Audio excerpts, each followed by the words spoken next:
Next question है, Catholic Christians के pop की जानिब से हर साल 31 अक्टूबर के दिन हैलोवीन के नाम से एक फेस्टिवल मनाया जाता है, जिसे कई एक मुसलमान भी सेलिब्रेट करते हैं। हालांकि इसके पीछे क्रिश्चियंस का मजहबी अकीदा का फरमा है कि इस दिन जिन्नात उतरते हैं इस दुनिया पर। प्लीज़ इस हवाले से रहनुमाई फरमाएं। रहनुमाई है कि ये हैलोवीन मुसलमानों में दूसरी शक्ल में मौजूद है। आपका जब कोई मुर्दा मर जाता है इंडिया, पाकिस्तान, बांग्लादेश के अंदर, तो ये जो आप जुमरातें भिजवा रहे होते हैं मौलवियों को और शबरातें मना रहे होते हैं, तो ये मुसलमानों का हैलोवीन होता है ना। वो क्या कहते हैं, रूह आती है घर में बकायदा, यानी इसके ऊपर ड्रामे बने हुए हैं। कहते हैं कबूतर की शक्ल में रूह आ गई, कभी किसी शक्ल में आ गई। और शिया के यहाँ तक ये बहुत ज्यादा रवाज है, अहले सुन्नत में कम है लेकिन शिया में बहुत ज्यादा है। वो कहते हैं आती है, तो हैलोवीन तो इधर भी चल रहा है।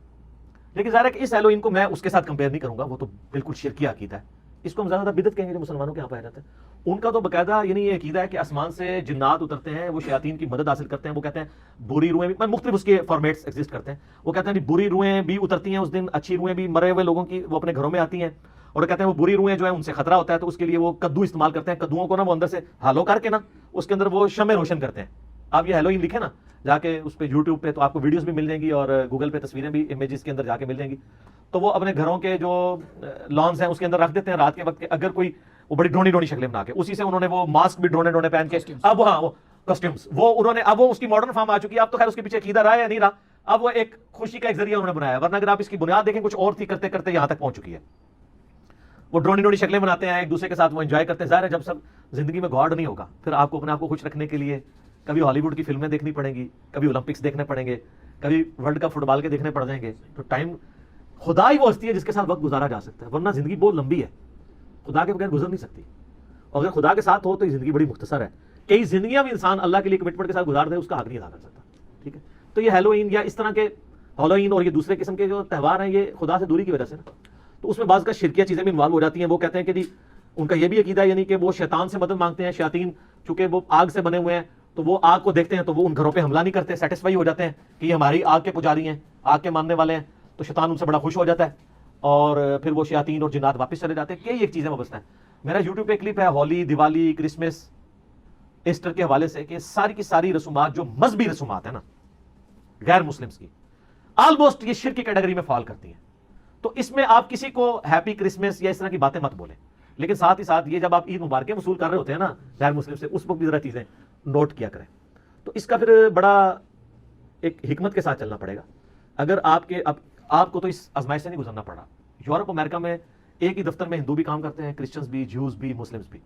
वहाँ अगर मुसलमानों को ईद मुबारक पे हिंदू ला के खाने खिला रहे हैं, उनमें टॉफियाँ बांट रहे हैं, तो सर होली दिवाली पे फिर इनको भी बांटनी पड़ेगी। तो इसका तरीका ये है कि आप ज़हन साजी करें, उनको बताएं। जब आपको ईद पे टॉफियाँ दे रहे हो ना, तो आप उनको बताएं ये हम ईद की टॉफियाँ आपसे इस तरह नहीं लेंगे, हम इसको जायज़ समझते हैं, लेकिन इस उम्मीद पे नहीं कि कल को आपकी एक्टिविटी आएगी तो हम भी टॉफियाँ देंगे, इसलिए कि इस्लाम का एक बुनियादी मिजाज है वो तौहीद के हवाले से। शिर्क is the most sensitive issue in the sight of Allah. हम किसी भी शिरकी एक्टिविटी को सपोर्ट नहीं कर सकते, ये हमारे रिलीजन की बुनियाद है, हमारा और गॉड का मामला है। उनको ये बताएं ये हमारा जाती नहीं है। हिंदुओं की जो किताबें हैं, आर्य समाज के लोगों की तरह किताबें आप पढ़ के देखें तो आपको उसी तरह की तौहीद मिलेगी जिस तरह की कुरान में है, कि खुदा का कोई स्टैचू नहीं है, कोई इमेज नहीं है, कोई तस्वीर नहीं है, वो अकेला है, वो एक है। इवन ये आम हिंदुओं से भी पूछें, भगवान वो कहेंगे एक है। कि ये क्या है? वो कहते हैं ये हमने सिर्फ कंसंट्रेशन के लिए बुत रखे हुए, खुदा तो एक ही है। पीके फिल्म में भी आप देख लेना, ऊपर वो भगवान के गिरती सारी बात, कोई भगवान कह देगा, कोई उसे गॉड कह देगा, कोई अल्लाह कह देगा, कोई उसे सुपर नेचुरल एजेंसी कह देगा, सुप्रीम बीइंग कह देगा, साइंटिस्ट। तो एक खुदा को तो मानते हैं। तो उनको बताएं कि आपकी किताबों में लिखा है। ज्यूज और क्रिश्चियंस को बताएं कि ओल्ड टेस्टामेंट को तो ज्यूज क्रिश्चियंस दोनों मानते हैं ना, उसमें खुदा के बारे में क्या क्या कलिमात लिखे हैं कि अल्लाह ताला कहता है मैं जेलस गॉड हूं, मैं अपने साथ शराकत नहीं बर्दाश्त करता, ना जमीन में, ना आसमानों में, ना समुद्रों की गहराइयों में, अकेला हूं। तो जब वो अकेला है तो आप जब इस तरह की खुदा ने बेटा जना, आप इस तरह की चीजें क्रिसमस के ऊपर आम करेंगे और शिरकी एक्टिविटीज करेंगे तो फिर हम आपको सपोर्ट नहीं कर सकते। तो मुसलमानों को ईद मुबारक के ऊपर मुबारकें लेना और टाफियां खाते वक्त ना उसी वक्त ही हैलोवीन और क्रिसमस, ईस्टर, दिवाली, होली, ये सारी एक्टिविटीज उसी टाइम उनको क्लियर कर लेनी चाहिए, फिर बाद में टाफी भी लेके खा लेनी चाहिए। तो फिर जब आप बाद में उनको टाफी नहीं देंगे ना तो वो कहेंगे कि यार ये इसलिए नहीं दे रहे। उसके बाद लेकिन वो टाफी खाने से उनसे कह लेंगे इसके बावजूद अगर आप ले आए हैं तो आपकी ख्वाहिश है तो हम जरूर खा लेते हैं, लेकिन वो खाना हलाल होना चाहिए। ये ना हो कि खंजीर पका के ले आए तो आप कहें बिस्मिल्लाह रहमान रहीम पढ़ के मैं खंजीर खा लूँ। खंजीर बिस्मिल्लाह क्या, पूरा कुरान भी उस पर पढ़ दे और आ भी रहेगा। ठीक है, बिस्मिल्लाह पढ़ने से वो खंजीर हलाल नहीं हो जाएगा। ठीक है, इसका मतलब है कि जो बदअकीदगियां हैं, बुरे अमाल हैं, वो बिस्मिल्लाह दुरूशी पढ़ने से पाक नहीं होते, बुराई बुराई रहेगी। वरना कुरान पढ़ने से खंजीर का गोश्त तो पाक हो जाता नहीं होता। ऐसी पहली बात आई दिमाग के अंदर। ठीक है ना, हर चीज का उसूल है। वो गांधी साहब एक दफा टीवी पे बैठे हुए थे ना, 3-4 سال پہلے کی بات ہے کہ وہ تقی عثمانی صاحب دیوبند کے مفتی اعظم، انہوں نے کہا جی ہمارے ایک جاننے والے بزرگ ہیں، ان کے آگے سے جاننے والے بزرگ ہیں، انہوں نے خواب میں نبی اسلام کو دیکھا ہے، یہ چین ہے فلاں فلاں فلاں، اور انہوں نے کہا پاکستان پہ برا وقت آنے والا ہے. پاکستان پہ اچھا وقت آیا کب ہے؟ ایک برا وقت گزرتا ہے اس سے اگلا برا وقت آ جاتا ہے. اچھا تو یہ کہانی ویسے ہی بک جاتی ہے، منگا گے تھا اچھا وقت کو پریڈکشن کر کے دسو، برے وقت کی تو آپ مجھ سے لے لیں، مجھے تو ابھی بھی کوئی اچھا وقت نظر نہیں آ رہا مستقبل قریب میں. ٹھیک ہے، لیکن پھر بھی 5 سال گورنمنٹ کو پورے کرنے چاہیے. میں ہٹانے کے حق میں نہیں ہوں، 5 دفعہ اسمبلی اپنی مدت پوری کریں، انشاءاللہ پھر وقت اچھا آئے گا. تو وہ اس میں لکھا ہوا ہے کہ جی وہ نبی اسلام نے خواب میں کہا کہ 70,000 دفعہ والشمس وضحاہا امت پڑھے تو مصیبت ٹل جائے گی. تو وہ غامدی صاحب سے کسی نے نا ٹی وی ٹاک شو میں سوال کیا کہ اس طرح مفتی صاحب نے، تو غامدی صاحب کا آپ کو پتہ ایک سٹائل ہے ان کا، میں مفتی صاحب کی بڑی عزت کرتا ہوں، جس کے بارے میں وہ جملہ بول دیں نا کہ میں اس کی بڑی عزت کرتا ہوں، اس کے بعد اس کی شامت آ جاتی ہے. تو انہوں نے کہا لیکن معذرت کے ساتھ اللہ تعالیٰ نے قوموں کے عروج اور زوال کی جو ریزنز ہیں وہ قرآن میں بیان کر دی ہیں، جب تک ان ریزنز کو ایڈریس نہیں کیا جائے گا نا وہ آفات ٹل نہیں سکتی. پھر انہوں نے سورۃ الانفال سے کہ پڑھی آیت کہ اللہ تعالیٰ اس قوم کی حالت نہیں بدلتا جو اپنی حالت خود نہ بدلے.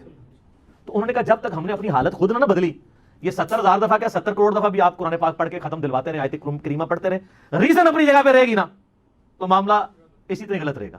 سر صحیح مسلم میں حدیث ہے اللہ تعالیٰ اس قرآن کی وجہ سے قوموں کو عروج دے گا، اس قرآن کی وجہ سے زوال. ہمارے لوگوں نے سمجھا شاید ختم ہے قرآن کی وجہ سے، قرآن پہ عمل کرنے کی وجہ سے.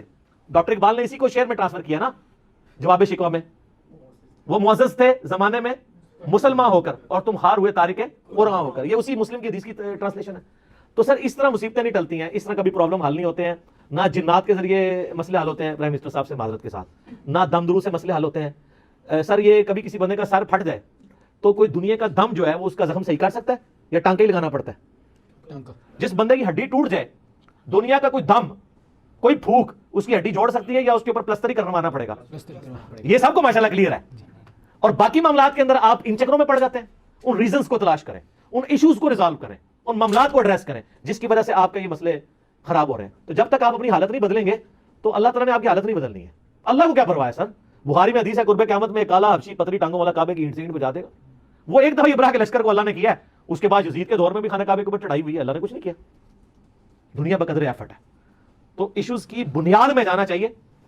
اور یہ کہنا جی فلاں بزرگ کو خواب ہے یہ کر لو تو یہ ہو جائے گا، سر یہ کرنے سے کچھ بھی نہیں ہوتا. جو اس کی ریزن ہے نا، آپ کی بزرگ کی اگر گاڑی پنکچر ہو جائے تو اسے کسی دربار پہ لے کے جائیں گے یا کسی پنکچر لگانے والے کے پاس؟